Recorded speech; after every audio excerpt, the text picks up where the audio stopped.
Welcome back to the Boxing Shop, ladies and gentlemen. Every Monday night, you know where to find us. What's up, Ray? Hey man, how's it going? Another week, back at it. A little under the weather today, so if you see my camera go off for a second, it's because I'm blowing my nose and I don't want to do it into the mic. But hey, we got to, show must go on. Yes, sir. And we're not going to make the people wait. We do got our guests in here already. So, here he is, tenacious Trevor McCumby. How's it going, Trev? What's up, guys? Thanks for having me. Yeah, thank you for joining us, man. Fresh off a first round knockout. That's minute and a half work. I mean, how do you feel? Yeah, it was good work, man. My preparation was like just crazy there, man. Like the discipline and everything, all the sparring I was getting. So, I kind of surprised myself. I was like, okay, I'm there. You know what I mean? I'm like peaked up and ready to go. So, yeah, it just all the hard work showed in the ring, and a lot of times when you have a first round knockout like that, people are like, oh, I wanted to see more, but at the end of the day, the preparation was like high up to where I kind of expected that. And it was a fast turnaround for me last fight. That was just a month ago. So you're staying sharp and active already. I'm pretty sure that helped with this performance too, right? Oh, for sure, yeah. I felt real good going in. I was out for 4.5 years, so I did feel a little bit of that first fight.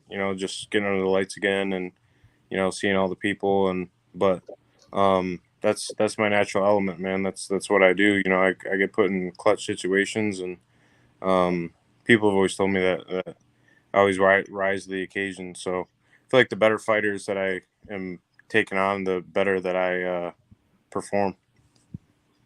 So you mentioned, people want to see more, but as a fighter, is that the ultimate, like the best it can be, like a first round knockout? Like for you, is that what, you the best outcome possible for you? I mean, I always say like we don't get paid overtime, so like the shorter you got to be in there, the better.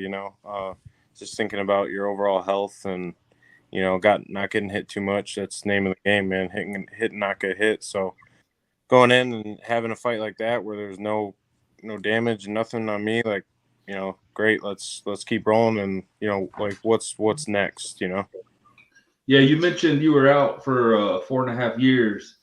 Does when you left that last fight, does this version of yourself, are you a better fighter now than you were then? 100%, 100%. Yeah. I feel like my ring, I guess not even the ring, but even outside the ring, like, my IQ has just gone up, like in the fact that I just understand life more. I understand in turn, I understand kind of what's going on in the ring more. I kind of just slow things down.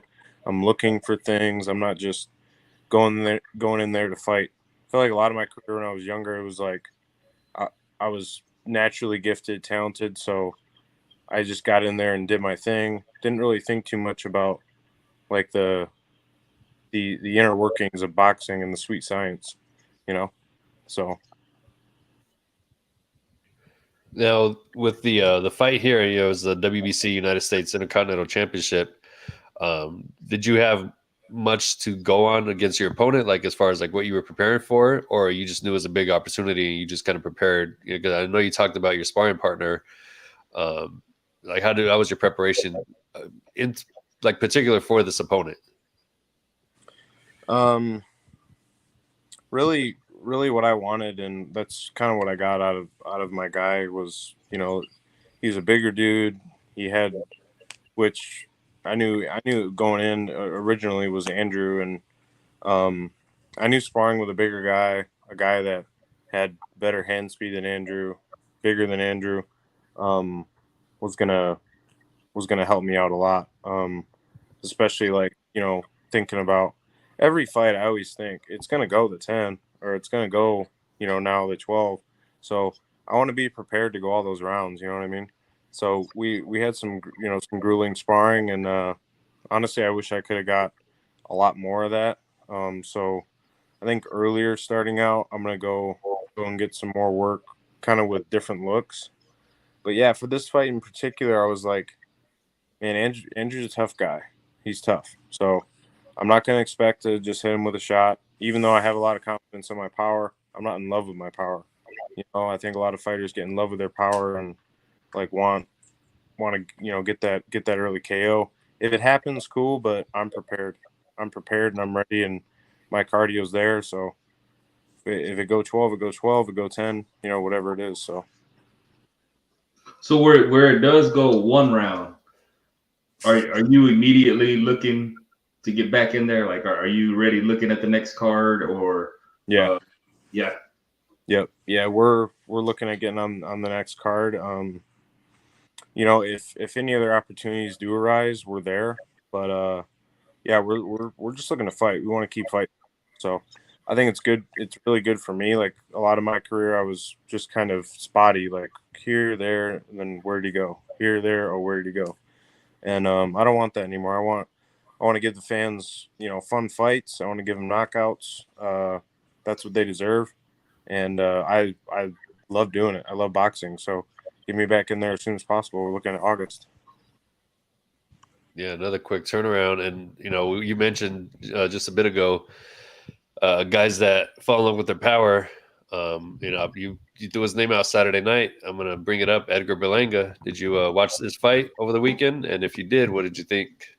I saw highlights. I wasn't right there, like watching this fight right away, but I saw some highlights. I think he dropped him in the 12th. But man, that was just funny that I don't know. Call me like call me like the psychic or whatever. But I was like, oh, he probably got a unanimous decision, and he did. It was funny because after that little interview we did backstage, I went and saw that that's exactly what happened. You got the decision. And it was just ironic that you called that. What I'm gonna do real quick is I'm gonna play a clip from your fight for the people who weren't there. I was able to get it into the show here, so I'm gonna throw it up there. A quick little minute. We'll take a little break and watch this first round knockout of Trevor McCumby.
Yeah, there it is. Real quick, looks like a right hand at the end just dropped him, and that was it. He knew that the power was there too. You could tell immediately. Yeah. So that first one wasn't a slip. Like I caught him, kind of nicked him like right on the top of the head, and just like, and I knew that one like hurt him pretty bad. West's a great ref. So I don't know. Maybe I think it was just one of those weird shots where it looked like it kind of missed, but it glanced right off him. And then the right hand that I landed, that one even didn't look crazy, but it kind of reminded me of that shot that like Tyson hit Botha with.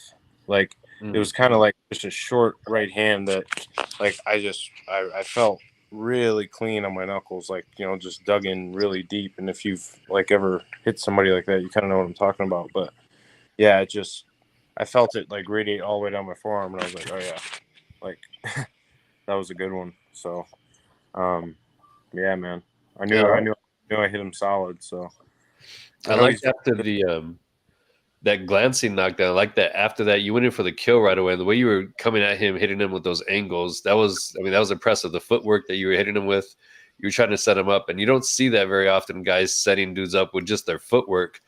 and you were maneuvering him pretty well in there. Was that something that you had been working on moving into this camp, or was that something you just pulled out of the toolbox? Yeah, I've been working on a lot of that stuff, with my manager Alan Vyers, but a lot of the angles and like setting up foot patterns and stuff. I've really been working with my trainer Brandon Woods, who I'm going to be working with this next camp out in Kansas, and he's got a few guys that I'll be getting some good sparring with. But yeah, to kind of answer your question, I like just again that ring IQ where like I know he's hurt. Like I used to always want to just go like caveman and just like finish it, and you gotta learn to like slow it down, Trev, slow it down, and let's try to really set him up because like we just want to look great. We don't want to just look mediocre. We want to look great. So like you said, setting up angle and really trying to set him up for that big shot that like that highlight reel deal that everybody wants to see. So that's kind of my mindset now, where you get a guy hurt, don't just jump right on him, even though that's what you might want to feel. Like take your time, set him up, see if he's lifting his elbow up for that body shot or setting him up for that real clean shot. So that was my thinking like towards the end. Yeah. Yeah, and I think of that your weight class, the speed and power on display right there. Like, I mean, that's something you can't teach, and you obviously have it. To me, you're kind of in an interesting place because your record is outstanding, right? We're 27-0 now. Yeah. 20 something knockouts. Are you getting the calls like from the now that you're a few fights back from like the bigger promoters, or where are you kind of right now in your career?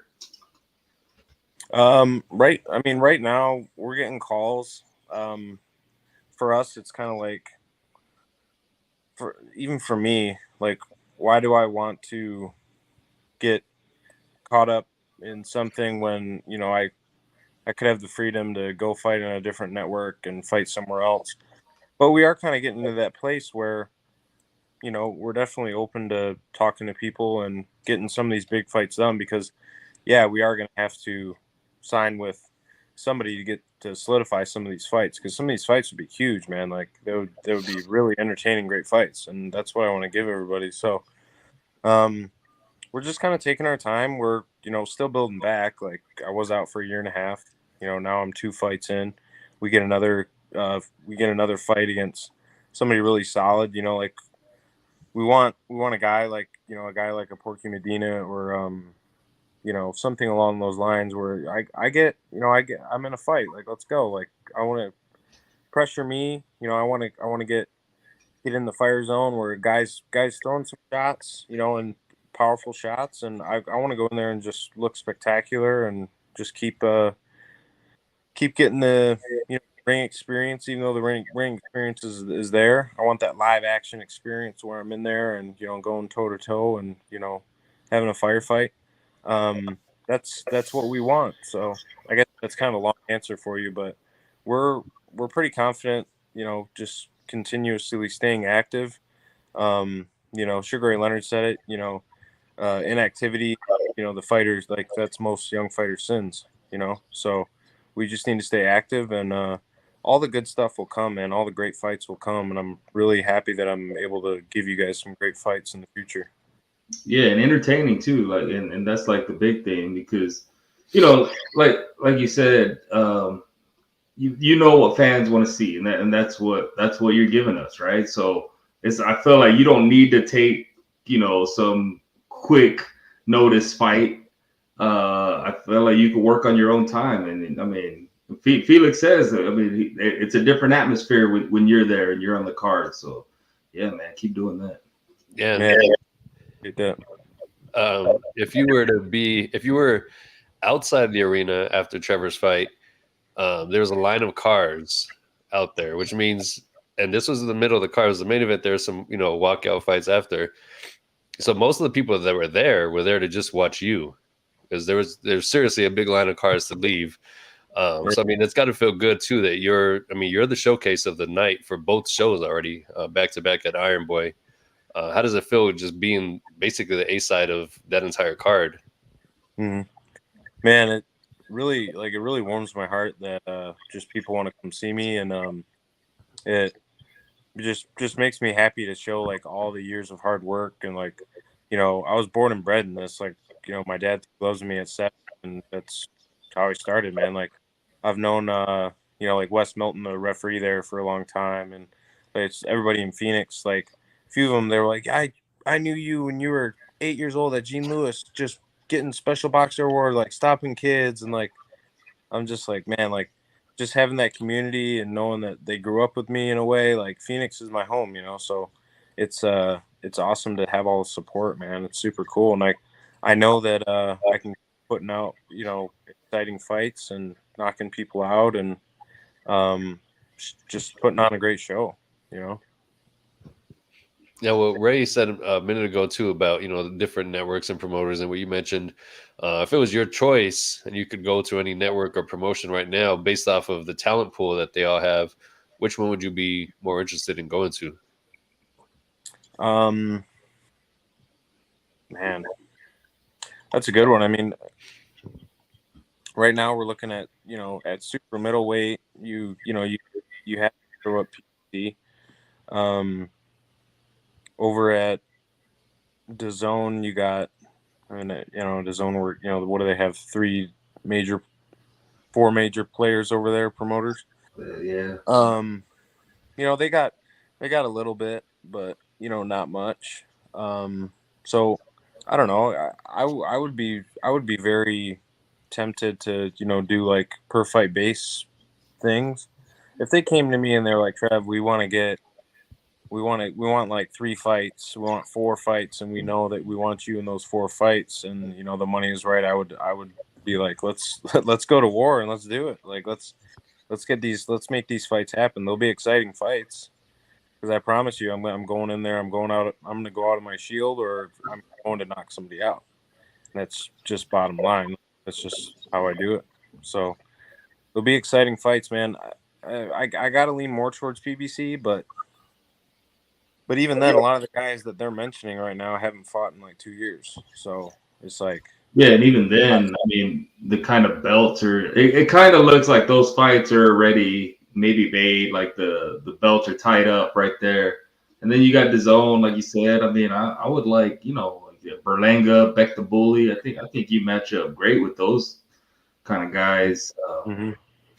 I don't know, man. Wherever you go, it's like that weight class is kind of with Canelo there. There's names there, and they're good fights, and I can't wait till you're there, man.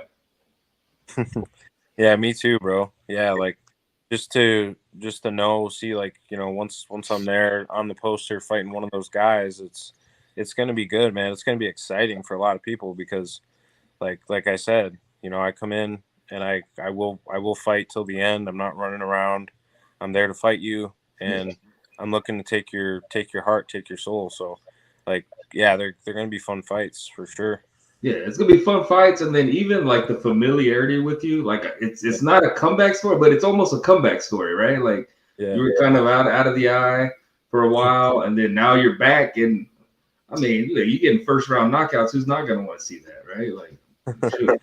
Yeah, for sure. No, I was kind of looking at Fury's Tyson Fury's journey, and like some of that, kind of aligned with me, like just in the fact that he was sitting there like kind of out of shape, and I was, I got pretty heavy, just dealing with mental stuff and this and that, and now you know I just recentered my life, and like just am extremely disciplined and live a godly family lifestyle, and like it's amazing, like just see the turnaround. But I just remember I remember Fury going, Wilder, I'm coming for you, baby, and he's like 450 pounds, and you're like, oh, this dude ain't, like, come on, he ain't coming back, dude. And that's kind of how I feel. I'm like, hey, I'm coming for you guys. I'm coming. And So when Fury during that, he kind of had Wilder as his motivation, right? Like he threw that out there. Did you have a fighter where like that you pinpointed, like I'm gonna get to them eventually?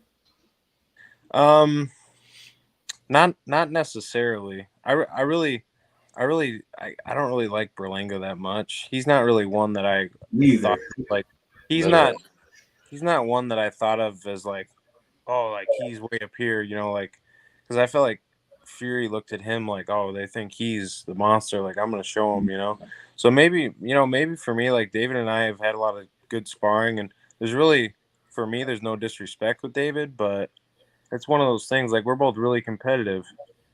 We had really good spars where it was going back and forth, and like I'll get the better of him, you get the better of me, and it was like that competitiveness really like got me up where I was like, oh yeah, dude, like I love competing with this fool because he's gonna come at it and like he knows I want it too. So he was kind of one that. Yeah, who's that? That's David Benavidez, I'm guessing. Yeah. Right on. Another one that I look at that I'm like, yeah, like that's a fight I want. Like that makes me excited. Is Better be a. Ooh, yeah. That'd be a good fight, man. And like, I don't know. I know even in the past, I don't know, like 7 years ago, I was like, oh, like when Gvozdyk was up there knocking fools out, I was like, oh, I'd love to fight him too. I was in camp with him in Oxnard and sparred with him and stuff. People are like, man, you're crazy. Like, you want to get in the ring with him? Like, you're kind of crazy. And I'm like, yeah, maybe I'm a little crazy, but like, those are the fights that get me excited. Like, I'd love to get in the ring with a guy. Like, I want to see is his power really what it is? Like, let's see, and let's see if he can take some nukes himself. You know what I mean? so we've mentioned fighters both 168 and 75. Are you able to make both, or do you have a preference of where you want to campaign at going forward? Yeah, so I'm campaigning at 68 right now. If something comes up, I'll go back to 75. But I feel really comfortable at 68. I know a lot of my career I was like struggling to make 75, even 72, but a lot of it was just like, hey, and only the fighter knows this. And I'll tell you what, there's a lot of guys out there that make it later on in life, and they decide, oh, I'm gonna fight at 47 now. Like you look at a guy like Broner, like he should be fighting at 35 like his whole career. That guy is just not big enough. Like you are not big enough to fight at 47, bro. Like you don't live a disciplined life. You yo-yo diet, you're out partying, you're out doing your thing, and only the fighter knows what they're doing. And I knew what I was doing, but I was just kind of just being immature and didn't care, So really what it comes down to is the fighter's discipline to make that weight. And I'm fully in now, so I'm fighting 8 because that's just where I should be fighting, So. And I'm pretty sure the power is probably even more impactful at 168 too. Yeah, I would imagine. I'm excited to keep getting in the ring and testing out my bombs, but like for sure, I think it probably is. Yeah. If an opportunity presented itself at 160, would you be able to make that? Ooh, man. That would to me that would be like kind of a that'd be that kind of like reminds me of when Dawson came down to 68. Oh yeah. I don't know if I think I maybe could, but it would be very hard, and I think it wouldn't be advantageous to me fighting the next day. I don't think I'd be able to fight very well. I think I could make it if it was a cash money, like hey, you're getting paid however much, but then I don't know how I'd look, come fight day. You know what I mean? Yeah, man. Like I said, I think part of your speed and power, at 68 or 75, I mean that plays a part into it too. Like for me, we have a friend of the program, Richard Van Sicklen, and he was just in there with Juan Carrillo a couple weeks ago. Like I think you give Carrillo all types of fits, and he picked up some kind of belt, right, Felix? Like yeah. There's just a lot of fights out there, man. Like I think you're in a good spot, especially around that weight class. Like I said, man, just looking forward to it. Are you familiar with Richard Van Siclen as well? No. Mm-mm. And definitely Yeah, have to send it. he I'll check fought. him out. He was on the show box. Yeah, Him it was and Carrillo from the Boxing Hall of Fame. So I mean, they're kind of in that. What Carrillo's like 11-0, but they're yeah. I don't know. I feel like you'd be a great matchup for those guys. Carrillo and Van Strickland. Yeah, I'll send you the link to their fight too. Yeah. Definitely a good fight. Yeah, I'm definitely interested. Yeah, I'll check it out. Yeah, I love watching boxing, man. Like, I remember for the longest time, I don't know, I just like I thought of this as a job, and I'm like, I don't want to watch boxing. Like, I started falling in love with it again, man. I love watching boxing. So, Do you think that helps though? Because like we'll interview some guys and they have no clue. They're like, oh, about anybody, and then we bring some guys on and they could talk boxing all. Do you think it helps being like plugged into the sport, or you just as long as you know what you're doing? I think you have to student of the game, and if you really want to be that good at it, you love it. You need to love it. You want to breathe it. Like you got to love it. And I knew for the longest time I didn't love it. I was just like, this. And I think a lot of it is just like some of the politics and just dealing, certain things you hear about certain people, the shadiness. But at the end of the day, you need to just like love what you're doing, have fun doing it. And I think a lot of people get away from and they start thinking of it more as a chore than, man, like God give me the ability to go in there and fight people and make money. Like, that's pretty cool. Like, I'm pretty positive about that. Like, that's pretty cool, man. I could be out working, my 9 to 5, so yeah. No, that is cool, and we appreciate you for doing it because we're like, man, it's cool. We get to talk to you right now. First round knockout. We're like, we get to talk to you. Who are some of your favorites, whether current or old or past? Who do you like admire in the sport? Man, I love Roy Jones Jr. Like, I think if he would have retired after that Ruiz fight, like, he would have been went down as like the greatest ever. But I think you learned a lot more about him. He got a little bit older, and then you realize, oh, he's not not a technical fighter. Like, a lot of it, he just like ran on pure talent. But that talent, I mean, my God, like, just insane, bro. Like, you can't replicate that with any other fighter, I don't think.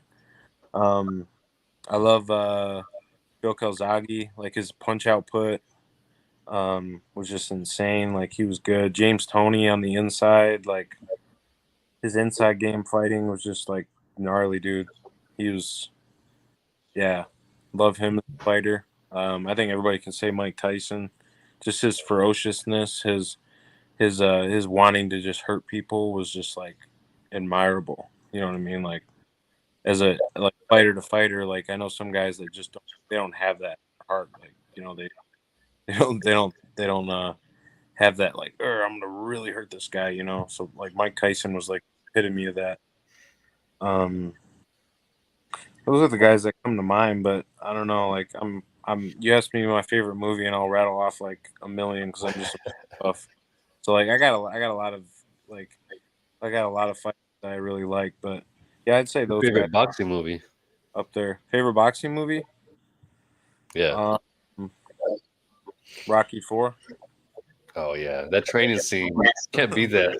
Dude, like, it's so epic. Like, it's so epic. Like, you got USA versus Russia, and like you have emotional ties just within that, right? As an American, and then you just have like the epic, like, David versus Goliath story. Pretty much, that movie is just, it's great. It's timeless too, right? Because you could throw that in right now, and you just feel the Cold War and all that, and winning them over, like that's classic. Yeah, it's legit. Yeah, and then kind of the more new school boxing. I really like South. I feel like they did a really good job with that. You know, like it felt pretty real. Like it was pretty good. I liked how they added in all the real belts. And then just adding like the boxer husband wife dynamic, and like Yeah. it was pretty good. And I mean, you funny you had said that So, before. There's I've got some pictures. I'll send you. You definitely have some Drago vibes in the locker room at your last fight with the Vaseline, just straight Drago? face. Yeah, Yeah. Did you comment on one of my stories and was like Drago, or was that it might have been somebody else. somebody else? Yeah, so maybe I'm getting those all over the place. I've been giving you the Johnny Cage vibes. I'm telling you, Johnny Cage. that's definitely you. There's one question I wanted to get to really quickly. Since you're a fan of the sport, somebody asked, who do you think is better, Spencer? Well, they said Crawfish, but we know who they're talking about. But who you rocking with, Spencer Crawford?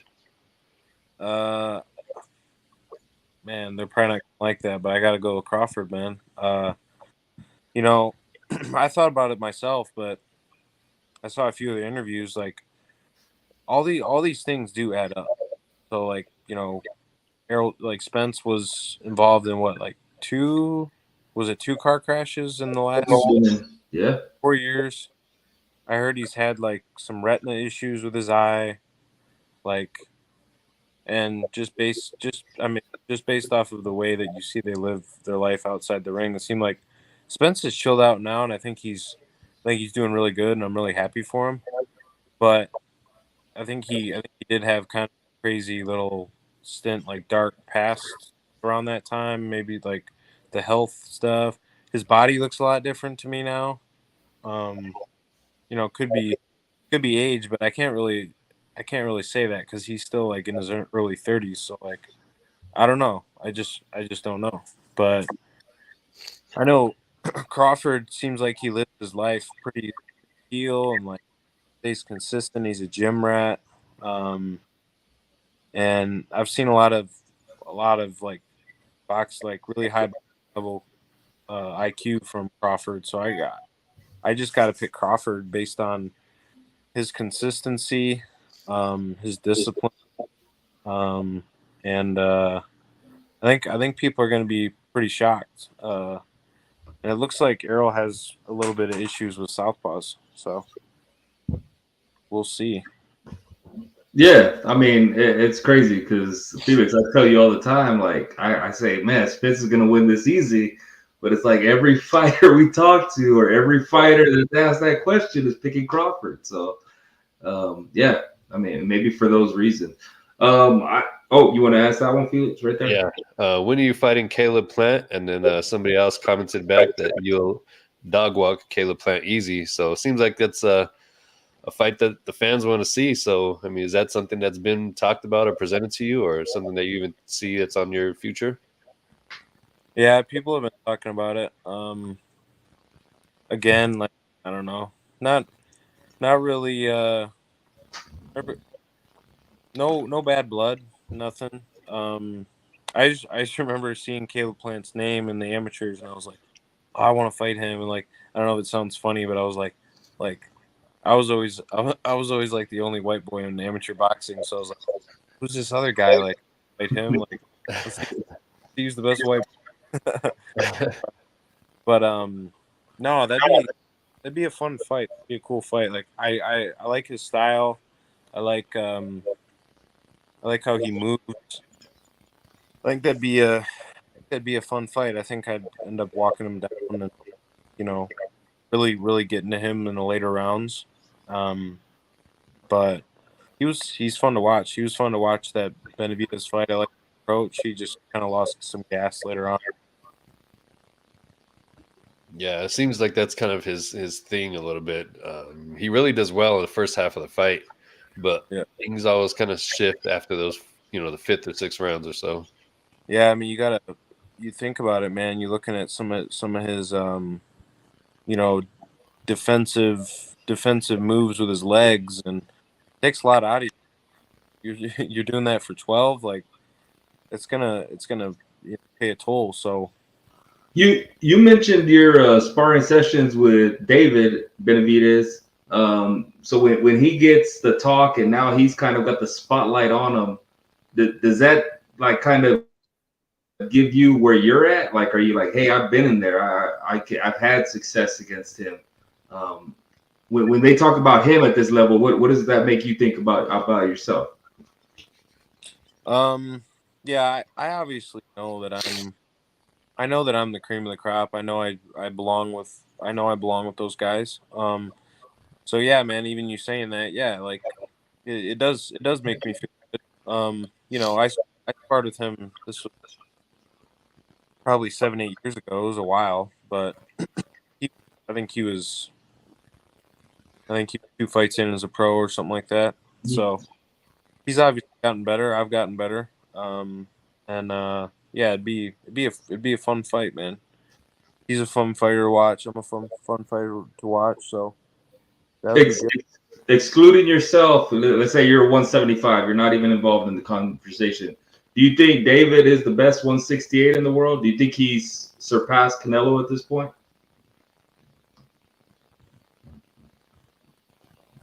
Or you got guys like Morrell or whatever. I guess who's the best 168 in the world right now? Besides me, Yeah, besides you, of course. You're 175. You're light Yeah. heavyweight. man, I don't know. Morel, a lot of problems. I'll Yeah. tell you, he'll give guys a lot of problems. I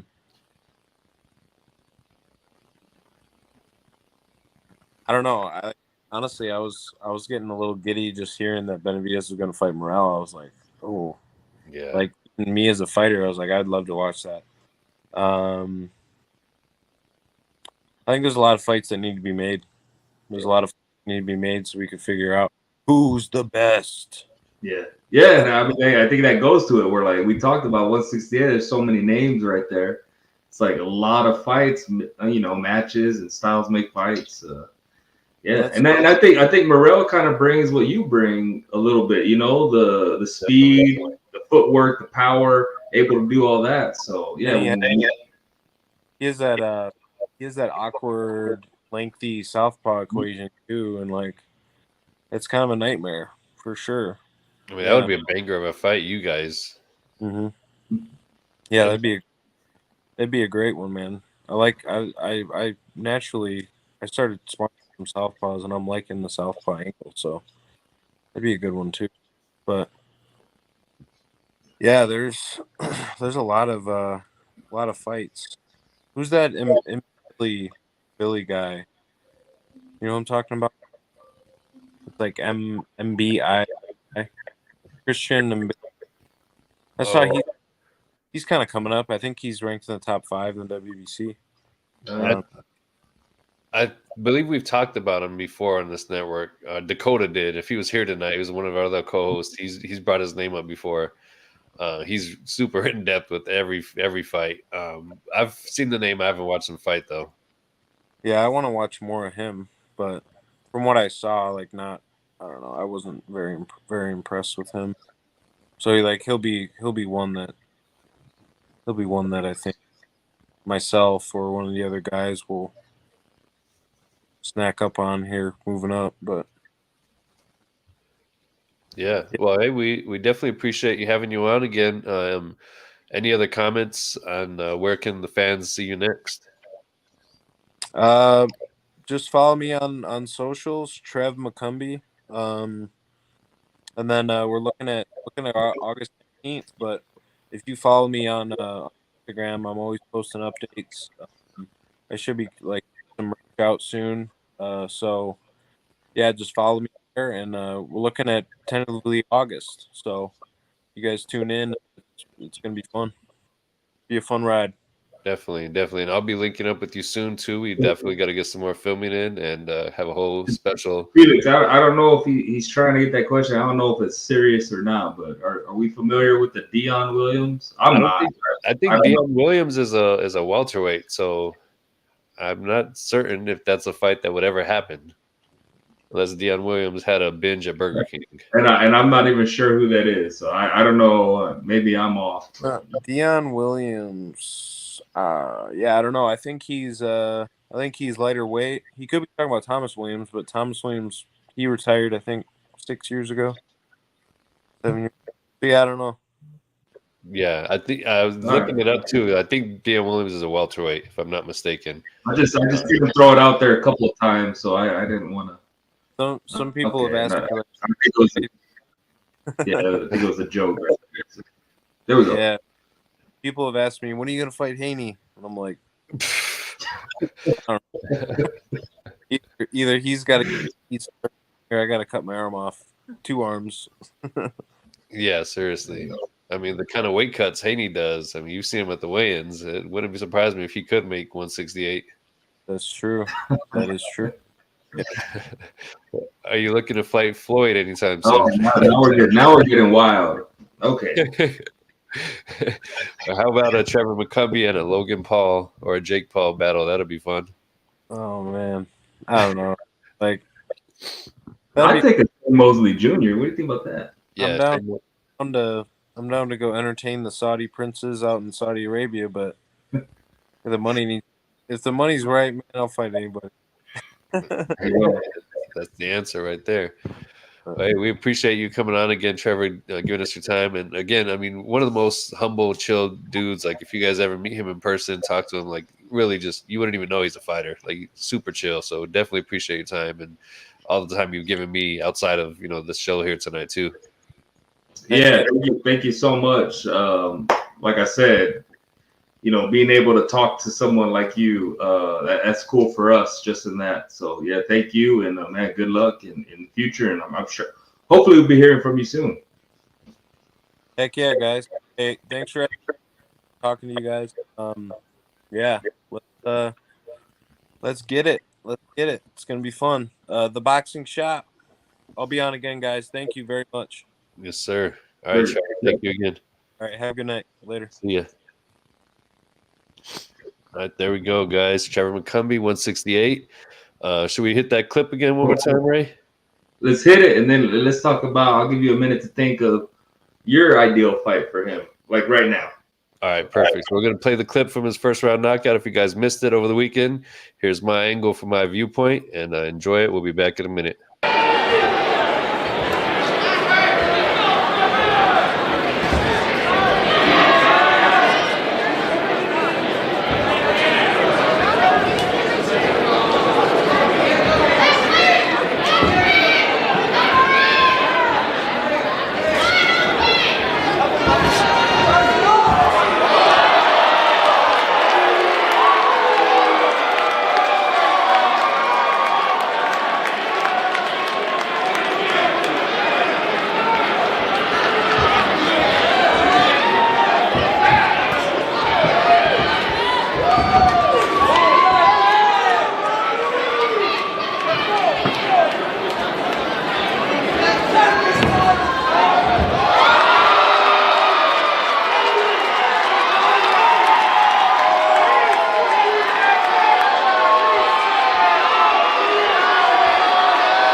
There we go.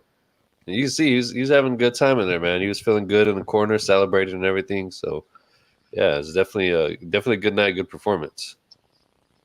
Yeah, like I said, man, speed and power, footwork, especially at those bigger weights. I think that carries over, right? Like 168, 175, he's able to do that, and a lot of guys at those weights aren't able to do that. I'm sure people will say, "Oh, well, look who he was fighting." Well, that guy had over 40 wins, right? Like, no matter who you are, if you got that many wins, you beat 40 people. And then, even if you want to say whatever, what did he do to him? He knocked him out in the first round. What did Erickson Lubin tell us years ago? Yeah. Hey, I don't pick my opponent, but I treat a bum like a bum. So, I think Trevor did that, and it looked impressive. And, man, there's so many fights that, I throw out names, and I'm like, man, I want to see that. And where his record is 27-0, I think 21 knockouts maybe. It's like, man, they can't ignore him for too long. Like he's coming. Yeah, oh, definitely. And I think I would expect. I meant to ask him this, but I would expect he's probably going to fight 2, maybe 3 more times before the year's up. I'm sure he could squeeze out 3, but I'm pretty sure he's definitely going to fight twice again before the year's up. And I think 2024, early 2024, we'll probably see him in there against somebody bigger, televised main event, if not co-main event. You mentioned Carrillo. I think that would be a good fight. And again, against Vibes Van Sicklen, that would be a nice brawl too.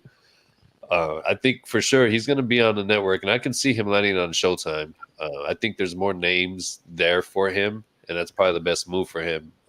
Top Rank doesn't really have a strong hand in that division. DAZN, not really. I mean, they got Berlanga, and I know he's itching for that fight too. I really hope he gets that one because I feel like that would be his coming out party if he got Berlanga for sure. Yeah, for sure. Me, I think I'd like to see the Carrillo fight, and that's just because knowing Vibes, and how cool we are with Vibes, and Vibes had success, almost won that fight. I'd like to see what McCumby could do against him, and it was for some type of belt, Yeah. And I feel like he could be a real player there.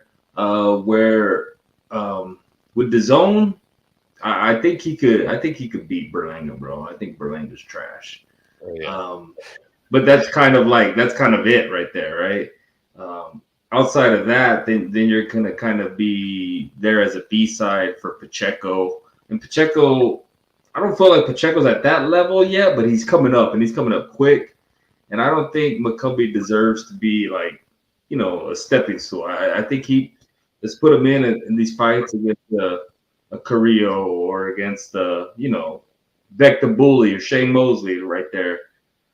Just a lot of fights, bro. And that's just on the kind of breaking into that division, right? Because then at the top of that division, you got the Canelo, you got, Andrade and Caleb Plant and all those. So I think him and Demetrius would be another good one too. I'd like to see. Yeah, him and Demetrius, him and Caleb. I really want to see him in there with some bangers though. Definitely a Morale, Benavidez. I think Berlanga, to me, as you mentioned, would be fun because Berlanga's not going to run. Although Trevor might walk him down and make him run a little bit, but I think that's a perfect fight because Trevor's going to want to get in there and bang with him, and I think that's a good one right there for sure. So I'm excited, man. Whatever he has next, and it's probably we're just talking 68 right there. Like, let's not forget we said he's a 175. Like, there's fights there too. He said he'd want to fight Bitterbeef. There's Callum Smith. There's Anthony Yard. Like, there's fights over the place for him, and I think his skills are going to translate well against a lot of people, anyone maybe. Yeah, I think he's one of those definitely because I think the time off, not that it hurt him, but being that he's probably not ranked top 10 or 15 right now, I'll have to see what WBC updates because he did pick up the WBC United States Championship over the weekend, so he's probably going to land in the top 15 now for sure. But he can match up with skill level with anybody in the top 10 for sure. So it's going to be interesting and a fun run, within the next year and a half. Yeah. And that's why I said, like, it's like a comeback story and he didn't lose. It was just he kind of like story. And I think we were gonna get into that with him maybe later. You did, but he's not there. Then 3 years, 4 years later, finds a love for the sport, and he's looking better than ever. Said he's a better fighter now. So yeah, I mean, whatever he wants to do, I think he has. He has the sport or his position in his hand right now. It's up to him what he wants to do. He really doesn't need to take a fight on short notice or just whatever. Like, he's obviously doing good in Phoenix, and he's just getting better. It seems like a couple fights in, he's getting better and better, and where he goes, that's going to be what he decides. Right, and even if he were, I don't think he needs to do the short notice fights either. But he's staying in shape and he's staying an active fighter, which is what you want to see too in guys who are trying to, get in there and come back. I mean, it was just May he fought. Again, he's fighting in June. and he's going to fight in August. He's saying August 19th it is. Yeah, and he spoke about that. He spoke about the lifestyle, and I think that's really the big thing, right? Yeah, that's when they could get you on short notice, and you're gonna lose because man, you weren't even prepared for that. You were doing, and he said no, he's living this boxing lifestyle now. So yeah, like you said, even if they did take a fight on short notice, he seems to be ready. Yeah, good things coming. It seems like, and yeah, thanks for your coverage of it. Right, like if you want to see that fight, you could go to follow us on our platforms, and you can watch that, and just great footage that Felix has provided. Yeah, definitely check out. Especially, I made sure that it's exclusive. We throw up a lot of clips and videos on Instagram, on YouTube, but I got the full fight, ring walkout, post-fight interview, everything only on our OnlyFans. Make sure you go over there, check it out. It's free. We're gonna see a whole lot more exclusive stuff only on there, but this was definitely the beginning of that. And next time he fights, it'll be the same thing. You'll see the full ring walkout, interview, all of that. And we got an episode of the Fight Life in the works with him. I'm still gathering more footage and whatnot, but putting that one together slowly. That one's going to be nice. And hopefully at the end of that episode, it'll be a world title fight. Yeah, man, you love to see it. Yeah, like I said, that division is fun right now. 168, especially with the Canelo news, 3-fight deal with PBC. For everybody that said, "Oh, he's ducking whoever," you sign a 3-fight deal with PBC, and you know who they have. Like, they're gonna have those guys are gonna have to fight. Canelo's gonna have to fight, and 168 is fun right now. Yeah, and I'm certain it's gonna be Benavidez, Charlo, and the Spence fight. If that happens, if not, I could see Morale maybe. I don't know. I feel like Canelo might. I feel like there's a lot of pressure on him to fight Benavidez. Charlo is right there. It's probably going to happen, but I don't feel like there's enough pressure on him to fight David Morale, and I'm pretty sure they'll get away from that fight if they could. I don't think David Morale is going to walk into a Canelo fight. I feel like if that fight is going to happen, then you're going to have to, a couple of you guys are going to have to fight that out. So probably David Benavidez and David Morale. Like, I'm not fighting both of y'all without fighting anybody. You fight each other, and then, I'll fight the best or whatever, the one that people want to see. But yeah, if we get Charlo, and then we get the winner of that, and, I don't know, maybe the Spence, I get it. And, I think that'd be great for Spence to kind of maybe go out on that. Obviously, Canelo's the cash cow, brings the most money. And if Spence beats Crawford, maybe he wants to challenge himself, right? The way Mikey Garcia jumped divisions to fight him, maybe he jumps divisions to fight Canelo. Or maybe there's always Demetrius. I don't really want to see that, but yeah, I don't either. They're definitely all lining up now. They know that meal ticket is right there for them. And I can see Spence definitely skipping because he's going to want to, he's not going to want to fight Charlo at 154. He's definitely just going to skip over that division. The only way that I think Spence will land at 54 is if Charlo moves to 60.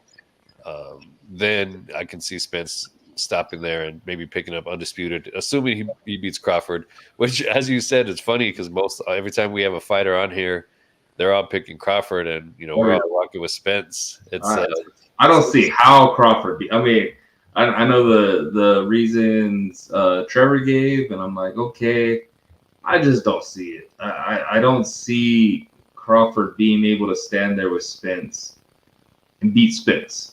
I think Spence is that good, bro. That's just what I think. I think so too. And he made some good valid points too. And I hadn't thought about it before too. Spence's body looks like Roy later in his career. Roy was always ripped when he was younger. He's got that Roy older body style now. You know what I mean? Like, he doesn't look as ripped as he used to be when he was younger. Come fight night, I'm sure that'll change. Yeah. But I can see, those are valid points, but I do think that Spence is just that much better than Crawford, that even if he slips a little bit, still. I know I saw, I don't know if it just came out or I just coming across it, but there were Crawford and Carlos Adames sparring video. And Crawford showed he's a dog, right? Like he was. If you catch the video, he's in there going toe to toe with him. But I think going toe to toe with Spence without headgear and 8-ounce glove, I think that's a different story. I don't think he can stand up to that. Yeah, and the thing that I like too that I'm seeing about Spence is how much respect he has for Crawford, and it's not one of those like he has too much respect. It's like he knows it's a challenge, and that's what's really exciting him for this fight is that he knows he's going to have to break him down and come up with a great way to break him down, and that's I like the attitude that I'm seeing from Spence so far. Well, for me, it's like the respect that Spence has for the sport, right? Yeah. Like he knows he can't just go in there and whatever. Like he knows he has a formidable opponent. He knows, and he's even said when the face of boxing, and he says, that's Canelo. Canelo could go. I think he said fight. I don't know the name. He threw out a name, Johnny from Walmart, and make $30 million. Like the awareness that Spence has of the sport, I think he really gets it. I think he knows what this fight means. And for me, I think this is a fight that he's wanted for a long time. People can argue, Crawford's wanted it, Spence has wanted it. It's not going to matter because they're going to fight each other. Right. I have my opinion. Everybody has theirs. I don't see how Spence loses. I think Spence knocks this dude out. If I'm wrong, props to Crawford. Crawford's the guy, but I just don't see it. Yeah, I don't either. It's gonna be fun to see when it finally happens and who's right. And if he does, if he becomes undisputed at 147, shoot, let him take a fight at 160. Like 160 is kind of weak right now. And then Canelo has called for catch weights in the past. Maybe him and Spence can meet at, a 165 or something, to kind of end that contract. That'd be a huge fight at that point. But I mean, either way, I think boxing in this deal that Canelo signed, the 3-fight deal, I think that's probably the best thing for boxing because it's like the biggest thing. Yeah, without a doubt. And it reminds me of when Floyd signed his Showtime deal. It was a 6-fight deal. It was a much larger deal at that time because it included the Pacquiao fight at the end of it. Mm-hmm. But I mean, this feels very reminiscent to that, and Canelo's career kind of mirrored that. After Floyd retired, he was the face of boxing, so he had to feel. I know you get your Canelo hate on, but like. Bro, he's the face, though. You know what I mean? But like people are saying, "Oh, Canelo's on the down end." Cool. I think this is kind of an answer to them. Like, I'm on the down end. Okay, I'm gonna go to PBC. They have everybody that you're saying I'm ducking. Boom! I put my flag in the sand, and I got 3 fights here. Yeah. Like, what's gonna happen, right? Like, if he comes through this PBC 3-fight deal, boom, boom, boom. Like, I already think he's an all-time great, but he's going to even further solidify that. And there's really nothing nobody could say, Yeah, that's true.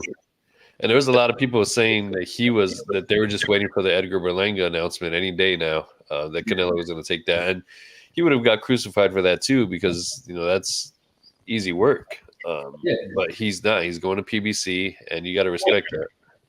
And the Bivol, I don't know how you feel about this, but he wanted Bivol at 175, right? Because that's where he lost. He was trying to get that light heavyweight belt, and then Bivol wanted at 168, and Canelo's like, I get it, bro. Like, I don't want to fight you at 168. Like, that's not why I picked you. I picked you because I wanted to challenge myself and win that belt at 75. Yeah. So I mean, people say, oh, he's ducking Bivol. Bivol wanted to fight at 168. That's his weight class. That's not the point. Canelo's already undisputed there. Canelo wanted, another notch on his belt at 175. So, I mean, that's Bivol. You probably made a decision that, you probably won't make that much money again. Right. I have no problem with it. I know people, whatever, you could argue for whatever reason, but I think this fight, Canelo is saying, hey, who's the best? You can say whoever. I'm here. And y'all got 3 fights, 3 fighters. Throw them at me. Facts. It's gonna be fun. I'm sure we'll get an announcement pretty soon. Everybody's expecting Charlo. We're not sure who it's gonna be. I think that's the front runner, but it could be anybody. It might end up being David Benavidez. We're not sure yet. We'll see. I think if you get Charlo, Benavidez, or Andre, bro, yeah, you can't argue against any of them. right. I know people will. People will say Charlo's out he hasn't fought in 2 years. Charlo is the middleweight champion of the world. He's undefeated. What more do you want? And of course, we got the Deion Williams comment again. Yeah, I don't. Is that you, Deion? I don't get that. I don't understand that. Looking back at this past weekend, obviously Saturday night was a big night. I was there at the fight with Trevor. I didn't get to see any of them. Give us a quick breakdown of Kazuto Ioka, Edgar Berlanga, Erickson, Lubin, Carlos Adames, and whoever else stood out to you. I mean, Ioka, he won the championship, right? Like Josh Franco came in, I want to say 6 pounds over. Ioka was the sharper guy, and he won. It was a rematch, and he won. Franco goes on to retire, basically right after, almost at 27 years old. So, props to Ioka, you're the new champ. But props to Josh Franco too. I always felt like Josh Franco was an overachiever. I think he won fights that he wasn't supposed to win, that people didn't expect him to win. He beat who was it? The Australian Maloney. Yeah. In a rematch, and then he fights Ioka, draw. I thought he won. Goes over there again. He's claimed mental health. I don't really buy into that, whatever. But I think Josh Franco was an overachiever. Shout out to him. Became a world champion. And then shout out to Ioka. You're the new champ, and he did his thing in the rematch. So that's that. Yeah, and I mean, who knows what was going on in his camp that he came in 6 pounds overweight. But the fact that he retired right after Franco, there was something going on there behind the scenes that I feel like we'll and everybody kind of seemed. Yeah, I think we'll eventually find out. Everybody kind of seemed like immediately supportive of it. So yeah, who knows? We'll see. But I think for his career, he announced his retirement. I think he was an overachiever. Like, kind of reminds me of Badu Jack. Yeah. Kind of guys that maybe you didn't see anything really special about them, but they were always in close fights. They were like never an easy out. Guys overlooked them, and they went on to become world champs. So shout out to him. Maybe we see what was behind all this, but you can't take away his world championships. And shout out to Ioka for the same reason. He's the world champ. You can't take that away. So we'll see him again. Oh yeah, definitely. Edgar Berlanga, I didn't watch that fight either. Just saw clips. I saw the 12th round. Obviously, seeing the 12th round looks like he was dominant, but sounds like he wasn't. What was? No, I think he was. I think he had a few knockdowns. Obviously, I caught that fight after I knew the result. And it's just like, come on. You go on 12 with Jason Quigley in 2023. Berlanga's not that guy. He's not. He's not, and I think he's a knockout waiting to happen. I think for me, that should be Diego Pacheco's body, right? Like, okay, Berlanga, like we're gonna give this to Diego Pacheco because Diego Pacheco is getting him out of there quick. Dakota. ITR's own talked to Eddie Hearn, and it kind of didn't seem like that was in the cards. But at the same time, what is in the cards for Berlanga? Canelo's gone. Right. I know he mentioned Munguia, but Oscar De La Hoya said, good luck. Like, that's not going to happen. So, I mean, what do you think? Where does Berlanga go? I don't know. I don't know. I mean, there's to me the only names that he has on there that would give him a fight that they would the Matchroom would want to put him in there with would probably be Munguia or Shane Mosley at this point because But that's Golden Boy, right? And Oscar seems to not be messing with Eddie at all. So yeah, that is true. But at the same time, what else does Golden Boy have to offer Shane Mosley at this point? And I mean, that's a winnable fight for Shane too. With Edgar, it would be a good close fight with Munguia. It's more 50-50. I still think he gets past Berlanga, but I think Shane and Munguia much more close fight. But yeah, I mean, those three names right there are just kind of lost in the shuffle. I think we get Munguia and Berlanga first, if anything. I think that's probably next, and they're on the same timeline. They just fought weeks apart from each other, so I think that could be potentially what happens next. Yeah, and I mean, Weedy's saying it right there. Eddie Hearn and Oscar beefing, not going to happen. I'm kind of with him. Like, unless the zone pulls the power play and like, hey, Oscar, you work for us. This is happening. Yeah. But I mean, if that doesn't happen, like Berlanga's out. He's out on his own. You're not getting the Canelo fight. And I would think even though Eddie was telling Dakota no, he said Diego Pacheco has a bright future. If that's all you have, Diego Pacheco beats him right now. Yeah. Right? Like, I don't know what else you could do with Berlanga. And I think last week, if Berlanga came out and boom, a quick knockout, yeah, okay, it's different. But if he came out with a decision, then now you're the food. And he got a few knockdowns, but man, I forgot. I mean, Quigley's been knocked out before, bro. Yeah, so he has. He's not in his prime. He's past his better days are behind him for sure too. Yeah, I can't even think of who knocked Quigley out, but I'll have to look that up. Yeah, Berlanga's not that guy, and for me, what I hope, I'm not a big Matchroom. I'm not a fan of any promoter, but man, I think Pacheco's ready. So yeah, and he is that dude right there. I mean, or hey, Eddie Hearn sign Trevor McCumby and let him get Berlanga. Right? We've been talking about this. Like, we had Trevor on. He said he'd like that fight. If you don't want to go with Pacheco, then go with another undefeated guy that could punch, and let's see what happens. And Berlanga is going to get washed up by him too. It's like there's only so. I mean, you can only go so many places with Berlanga right now, I feel. Yeah, because you got to really be cautious with him, protecting your investment if you're Eddie Hearn. What's funny is he's building up this.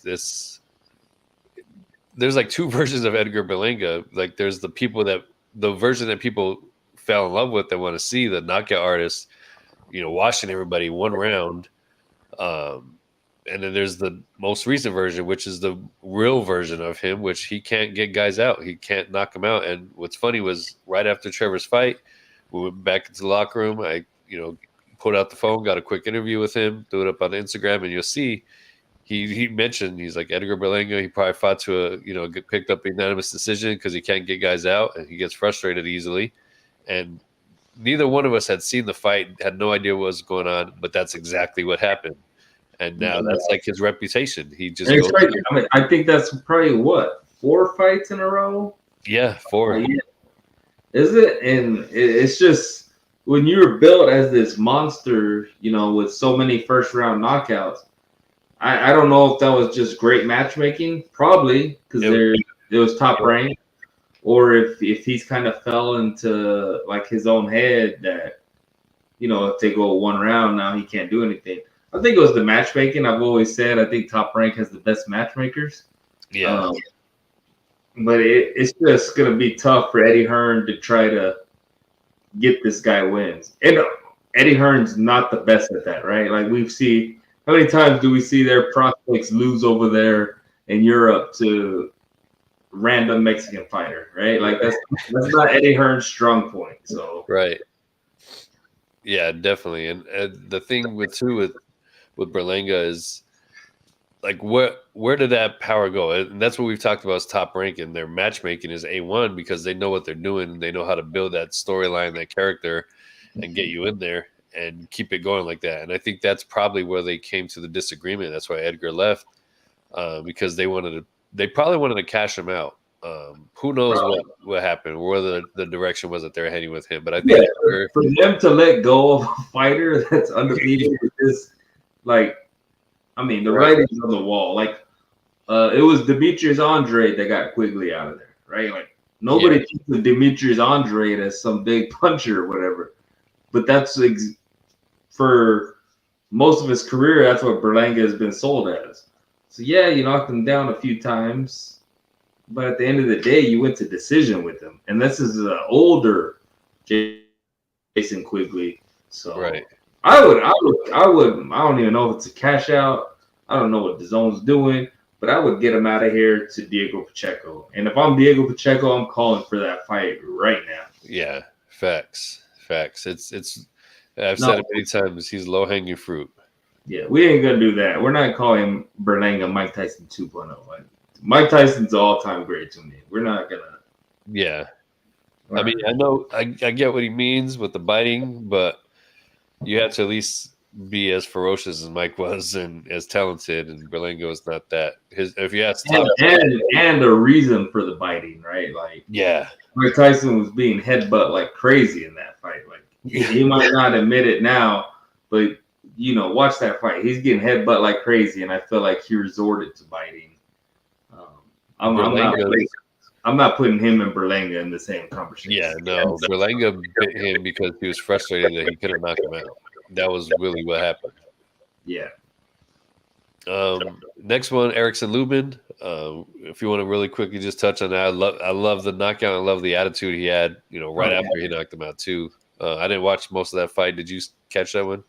I mean, like I said, I caught everything after knowing the results. But yeah, man, I think Lubin was destined to be a star. I think he had the hiccup with Fundora, obviously, but I think Lubin can still be a star in this sport. And, he got Arias out of there in 5. Arias kind of complained.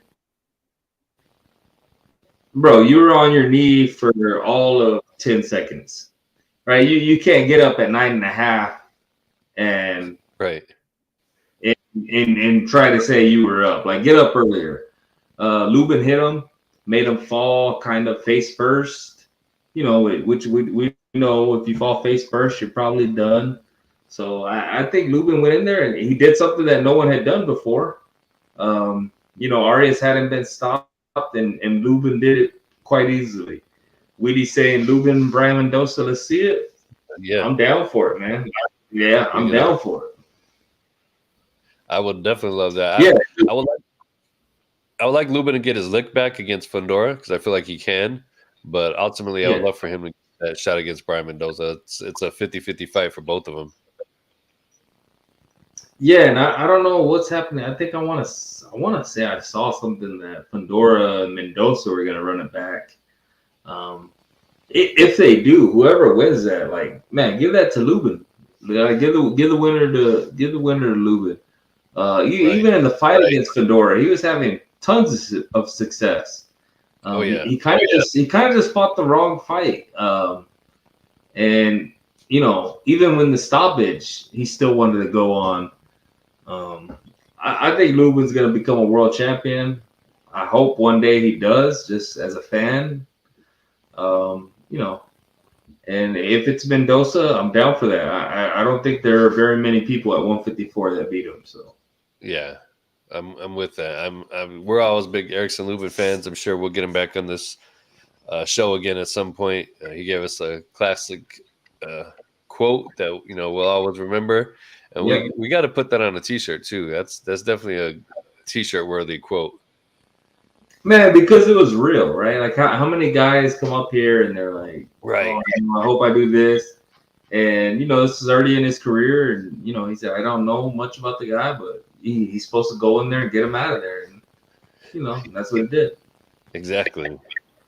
Carlos Adames and J-Rock. I saw a lot of people talking about this one being controversial. Fight getting stopped too soon. That might have been the case, but from what I understand, J-Rock was no position of winning anyway, but he was still in there.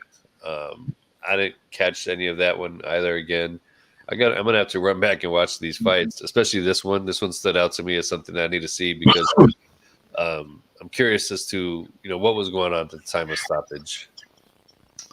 I don't know, man. I feel like J-Rock is done, bro. The punch resistance is not there. Yeah. Even if they say it was called early, like, why prolong that? Like, every punch hurts him. Every punch, he loses his balance. Like, so me, I didn't have a problem with it. I guess because I know J-Rock in the past, like not personally, whatever, but I know what we get when we see J-Rock. Yeah. I think he's done, man. That's too bad, but I think he's done. So why just watch him take unnecessary punishment? And Adames hit him good and straight right hands, and it looks like he's hurt every time he gets hit. That punch resistance is gone. So I have no problem with the stoppage. I don't think Adames is some great 160. Like I don't think he's the best, whatever. But J-Rock wasn't beating him. J-Rock's not gonna beat him. Like J-Rock's not gonna beat the top guys at 160 because once he gets hit, he's done. And I think that's what happened. And maybe the ref, had seen previous fights and probably saved him from some pretty bad damage.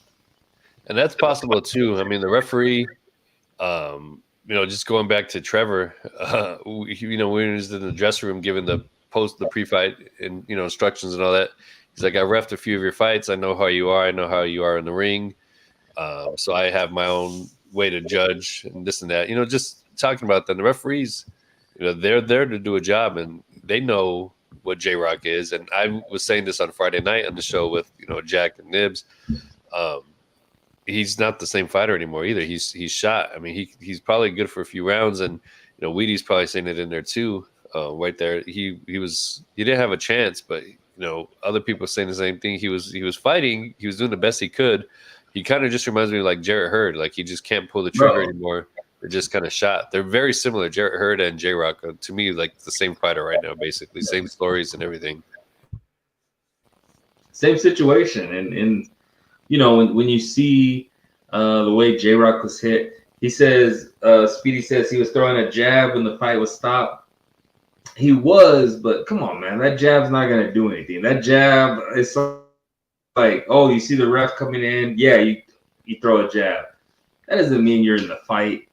Right. He had taken a couple of just straight right hands, and I mean, just look at his body language, right? It's like, I'm not saying he didn't want to be there, but he wasn't going to win that fight, Yeah. And the same thing goes back to, Lubin Arias fight. Like, Arias can argue, yeah, you got up at 9.5, but like, was that done on purpose? Like, you get up at 9.5, and now you can argue that it stopped too early. Why didn't you get up at 8? Right. It's just, yeah. And Speedy saying he's throwing, though, defending himself. I don't know if he was, Felix. You watch that, you tell me what you think. I think he saw the ref jump in and to, like, kind of protect himself. Yeah. Now he can argue that it's a tough fight. J-Rock wasn't winning that fight. J-Rock wasn't winning that fight before the fight happened. Yes, it just is what it is, man. Yeah, he's definitely fallen into that category. I mean, like I said, same with Jarrett Hurd. These guys were, they were bangers at one point, but I mean that style that they have too, and being in the fights that they've been in, it doesn't end well for them. And it's kind of when that style gets cracked, it's like, man, that's all they had, right? Right. And to me, that's kind of what made Lubin this fight interesting, because what was he gonna do, right? It could have easily happened to him too. But he looked impressive, and I don't think he's as not one dimensional, but I don't think he's as one dimensional as these other guys. I think he has something more, and I think he showed that against RAS, getting someone out of there that hadn't been stopped before. Right. I agree. That's everything from this past weekend. What do we got this weekend to look forward to? Off the top of your head, do you know, before I look it up? I want you to look it up. I want to say there's a lot that I don't care about, but maybe. Yeah, we have Jared Anderson. Charles Martin. Oh yeah, Stan Jonas and Virgil Ortiz. That's next weekend. My bad. Yeah, that's next weekend. So it's going too far in advance. But yeah, we got Charles Martin and Jared Anderson. I'm going to be out in Phoenix covering another local card. And actually, stay tuned. We're going to be doing something new in this channel this Thursday, something that's never been done, and something that no other platform is doing. Everybody seems to want to just share each other's news and reports, which you can get that anywhere. But we're about creating original content here at ITR Boxing. So this Thursday, this coming Saturday, there's a show here in Phoenix and Glendale, Del Sol Boxing. This coming Thursday, we will be hosting the virtual press conference for that show. So make sure you guys tune into that. All the fighters are going to be tuned in. You'll be able to ask questions. It's going to be a pretty long show because it's a pretty stacked card. But again, tune in, show some support for the local guys. That's what we got going on this weekend. So that's where I'll be on Saturday night. I won't be able to see Jared Anderson wipe the floor with Charles Martin. You think that easy? Yeah, come on, bro. I don't know. Hey, I expected Luis Ortiz to wipe the floor with Charles Martin, and Charles Martin almost pulled it out there. I mean, yeah, they did go. When I think about that fight, I still think about that was a pay-per-view, which was crazy. But yeah, it's the beginning of the year, right? Is that January? Yeah. I don't know how much Luis Ortiz had left in the tank at that fight. They went back and forth. It was a good, close, tough fight. But I think Jared is gonna mop the floor with him for sure. I think if Jared Anderson is who a lot of people think he is, and that's the next great American, he better wipe the floor with Charles Martin. Yeah, I think. Now, does he do that? Probably. Eye test is telling me yeah. But these are kind of those fights that will show us more. So this guy, he's fought for sure. Oh yeah, that's for sure. And it'll be fun. We'll see what they got going for us. But I mean, he says Ortiz is 107 years old. Yeah. Hey, let's not forget though, he went the distance with Andy Ruiz, right? Yeah. So. And he was giving Wilder a tough fight up until getting stopped. Yeah, but that's when he was about 103 years old or 104. So. It's funny, him and Frank Sanchez, I don't know, I feel like they're definitely lying about their age because they look a whole lot older than what they are. They're like those baseball players that lie about their age to get their contracts. But I see Wilder calling out Ruiz. That's kind of garbage to me. Yeah. I don't know. I guess it needs to happen to get Ruiz out of here, right? Right. Props to him. I was a fan. Became the first, heavyweight champion of Mexican descent. But I just think Wilder is a whole lot better than Andy Ruiz. So if it happens, just let it happen quick so we can see him flatlined and get on to, bigger fights, I guess. And one thing obviously, as you guys know, ITR Boxing is sponsored by OnlyFans, but so is Edgar Berlanga and so is Andy Ruiz. The fact that we're trashing our stablemates is pretty interesting. But hey, it is what it is. We keep it biased here at ITR. I have no bias. We spent majority of the episode bashing Edgar and now Andy Ruiz. I mean, hey, I hope they're not watching tonight. Other than that, I think that's about it. Yeah, like we said, I think I said last week, you're only as good as your last fight. And these guys, they're just not impressive. Like Berlanga is getting guys on a tee that he's supposed to get out of there. Like, Right. for them to come up with Jason Quigley, okay, and we watched, and he still didn't get him out of there. It's like it comes to some point, like you got to cash him out, and especially if he's not going to work with PBC or he's not going to work with Golden Boy or whatever. It's like, come on, you got to either get like someone like Trevor, or you got to look at your own roster. And I'm saying serve him up to Pacheco, but we'll see. Right. Easily. I do know July 1st this weekend, we get to get treated to a Roman Reigns again. And I'm wearing my ITR Tribal Chief shirt in honor of Roman Reigns. Yeah. Got that to look forward to, but I still won't see it. I'll still be out there in Phoenix Saturday night. So if you guys are in Arizona, make sure you go out and support. We throws that in there. If Ruiz can if Ariola can drop Ruiz, I don't want to see what Wild. Yeah. For those reasons, Wilder's gonna do him dirty. I don't even know how they sell this really. The thud that's gonna happen when Wilder drops Reese is going to be crazy. He might go through the ring. Like, that's going to be pretty bad, especially if he comes in at another all-time weight. It's not going to be good. You think it happens, though? I feel like kind of both guys are working towards it. I don't know. Because I think we're getting closer. I didn't hear him talked about it on his interview with Dakota. Make sure you guys go check that out. It was pretty cool. But I think we are getting closer to Wilder Joshua than we are Wilder and Reese. And I think it's a bigger money fight. I know Reese probably really wants a Wilder fight because that's a good cash out fight, but I think we're getting closer to Wilder Joshua, which we should have got years ago, but better late than never. I think either way, I think Wilder puts both guys out, probably in the same night too. Michelle John said Wilder is washed. I don't know what would lead you to believe that. Like, the guy's only lost to Tyson Fury, arguably the best heavyweight of all time, and he dropped Tyson Fury.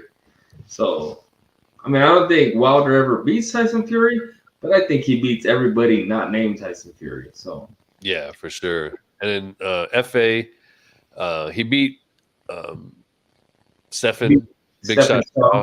Yeah, and now we're getting Shaw back in the ring before we get FA back in the ring, which I was curious how that happens when you get the guy who takes the loss and gets back in the ring quicker than the guy who takes the win. So I don't know. FA's moving really slow. I don't know what their plan is with him. I feel like they're kind of like not sure where to go with him next too. Yeah, there's names at heavyweights, and hopefully they happen, right? Like you mentioned, Frank. There's Andy. There's Usyk, Gazabel, Tyson. There's a lot of names that I feel like could be made. I'm not complaining about fights being made. 2023 has been great, but we just hope to see more to kind of give us a clear view of who's the best. That's all we want to know. Right. And as far as FA and Wilder, I don't think that fight will happen because of the networks. FA is on ESPN, Top Rank, and Wilder is on Showtime, PBC. So I don't think FA wants to be the body that Deontay catches, because that's what will happen for sure. That's not, I don't think that's a realistic fight at this point, but we could definitely see pretty down the line pretty soon FA and Jared Anderson for sure. I mean, they're right there neck and neck with each other, which I think it's a doable fight. They're both on the same network. Make that happen. You know what I mean? I hope Charles Martin comes to fight. The way he became heavyweight champion, I'm sure that's how they're marketing this. That Jared Anderson's fighting a former heavyweight. Exactly.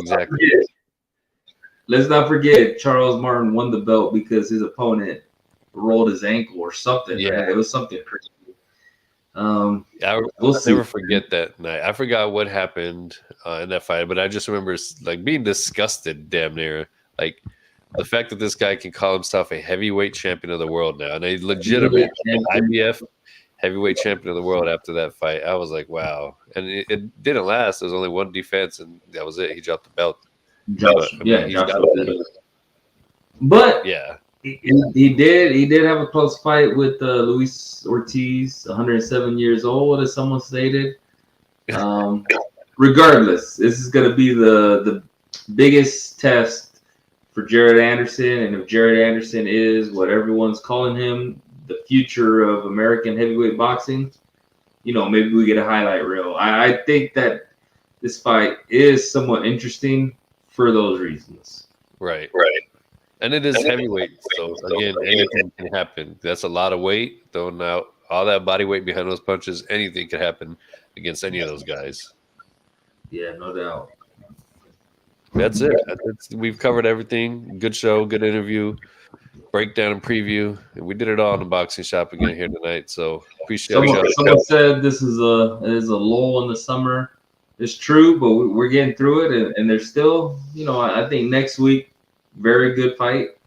Oh yeah, Ennis comes back too, right? Yeah, he's fighting. So next weekend's gonna be a banger. And actually, going forward during the summer, it's not going to be bad. I mean, this weekend, it's not very appetizing, but next week we got Stanionis and Virgil Ortiz. The same night on Showtime, Jaron Ennis versus Roman Villa. That's going to be a banger. July 15th, Alicia Baumgartner versus Christina Lindartau, the rematch. Again, on the undercard, Richardson Hitchens, Montana Love. Also that night on Showtime. I think that I saw that one was scratched. Hopefully not, but we'll see. I hope not. That's a good one. Same night again on Showtime. Frank Martin is fighting in the WBC Eliminator title bout. Nonito Donaire is going to be having a fight. July 22nd, George Kambosos. July 27th, Stephen Fulton. July 28th, Sinise Estrada. Abraham Nova is on the undercard. July 29th. You can't just say Stephen Fulton and not act like he's not fighting anybody. Come on, Stephen Fulton. Like, bro, that might be the biggest fight. I mean, because of their weight classes, it's not, but that's a great fight. Oh yeah, definitely. And then on the undercard, Robeisy Ramirez is going to be on there as well too. Yeah, so we got a kind of slow week this week, but definitely picks up after that, and is gonna, we keep it rolling regardless. Yeah. Oh yeah, definitely, and it was a rough show. Little under the weather, got a little bit of a sniffles. Hopefully it'll be over in a day or two, but I had to turn my camera off and blow my nose a couple times, but we got through it too. We got through it, and let's throw Michelle's comment up there. Which one? The last one, second to last. Hey, thank you. Yeah, definitely. Great show for sure. And we'll be back again next week. Make sure you tune in Friday. Dakota, Nibs, and Jack will be killing it as always. And I might even throw a guest out there to them. Somebody that's going to be fighting on the Arizona card. So, we'll see. Make sure you guys tune in. But appreciate the support, y'all. That's it. Yep. Later.